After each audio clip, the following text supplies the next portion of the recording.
Quality और consistent performance के लिए सिर्फ सिल्वर पंप्स एंड मोटर्स, नाम याद रखना।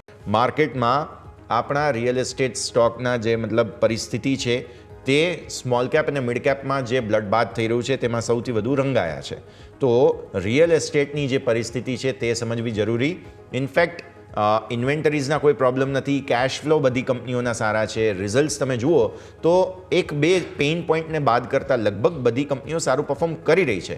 પણ મને એવું લાગે છે કદાચ મુંબઈ, દિલ્હી, બેંગલુરુ જેવા માર્કેટ સિવાયના જે માર્કેટ્સ છે, જેમ કે અમદાવાદ તમે જુઓ ગ્રોઈંગ માર્કેટ છે, તો અહીંયા અમુક જગ્યાએ પ્રોબ્લેમ્સ જોવા મળી રહ્યા છે રિયલ એસ્ટેટના, અને કદાચ એ સેન્ટિમેન્ટની પણ અસર નિફ્ટી રિયલ્ટી પર આવી રહી છે. સર વેલ, સાચું કીધું તમે.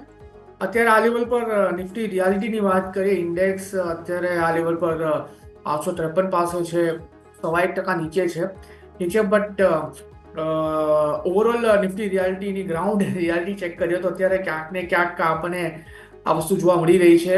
જે માંગ હતી, જે ડિમાન્ડ હતી, અત્યારે ક્યાંક ને ક્યાંક થોડી ડેમ્પેન થઈ છે. એમાં આપણને ઘટાડો જોવા મળ્યો છે. હા, એક સાઈડ જોવા જઈએ તો પ્રીમિયમ લક્ઝરી સેગમેન્ટ એવું છે જેની ડિમાન્ડ હજુ બી ઓછી નથી થઈ.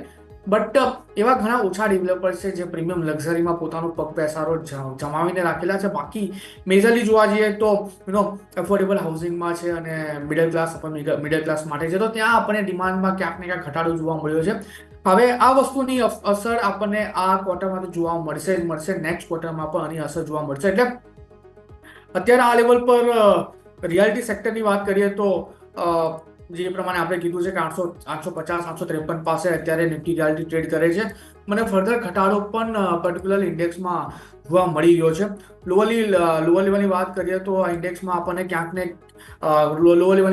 ક્યાંક ફર્ધર ઘટાડામાં આપણને આ ઇન્ડેક્સ 820 થી લઈને 800 સુધીના લેવલ પર બતાવી શકે, ને એમાં તમે એક્સપેક્ટ રાખી શકો છો કે ફર્ધર ઘટાડો પણ રિલેટેડ સ્ટોકમાં આપણને જોવા મળી શકે. તો ઓવરઓલ અત્યારે મારો સાઇડવેઝનો વ્યૂ અત્યારે પર્ટિક્યુલર કાઉન્ટરમાં રહ્યો છે. અને એક વસ્તુ આ કાઉન્ટરને લઈને એ પણ છે કે આ સાયક્લિકલ કાઉન્ટર છે અને હાઈ વોલેટાઇલ કાઉન્ટર પણ છે, એટલે કે હાઈ બીટા કાઉન્ટર પણ છે. તો અત્યારે આને અવોઇડ કરીને ચાલવાની સલાહ રહેશે જ્યાં સુધી આ જે વોલેટિલિટી છે સેટલ ડાઉન ના થઈ જાય.